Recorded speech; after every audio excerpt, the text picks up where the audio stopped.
Sir, আমরা তো cardiac related অনেক সমস্যার কথা শুনে থাকি। আপনার কাছে স্পেসিফিক করে ডেফিনেশনটা জানতে চাই যে স্কেমিক হার্ট ডিজিজ বলতে আসলে কি বোঝায়? ইসকেমিক হার্ট ডিজিজ হচ্ছে মানে আমরা এখন ইসকেমিক হার্ট ডিজিজ বলি, কিন্তু আমাদের পাবলিক সবাই জানে যে এটা হলো হার্ট অ্যাটাকের রোগ।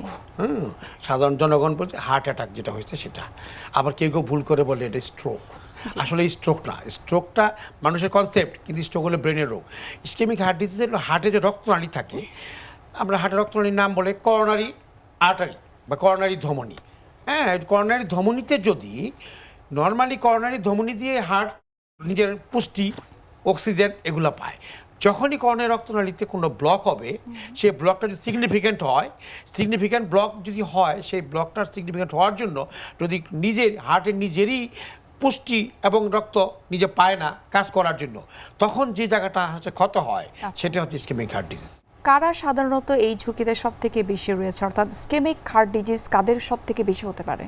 আমরা একটা আগে ক্যাটাগরির ভিতরে বলতাম যে ইসকেমিক হার্ট ডিজিজ কাদের হয়, যেমন যারা একটু বয়স বেশি, যাদের দেখা যায় খাদ্যাভ্যাসের পরিবর্তন, দেখা যাচ্ছে ফাস্ট ফুড বেশি খায়, যে ফাইবার কন্টেনিং ফুড খায় না, Cholesterol বাড়তে নিয়মিত থাকে। পরিশ্রম করে না, যাদের ব্যায়াম কায়িক পরিশ্রম নেই, বসে বসে কাজ করে যারা, অথবা যারা দেখা যাচ্ছে স্মোকার, যাদের প্রেশার আছে আনকন্ট্রোলড প্রেশার, ডায়াবেটিস আনকন্ট্রোলড, এবং ফ্যামিলি হিস্ট্রি আছে, এই সমস্ত যারা রিক্সে আছে তারা ইসকেমিক হার্ট ডিজিজ পেশেন্ট হয়।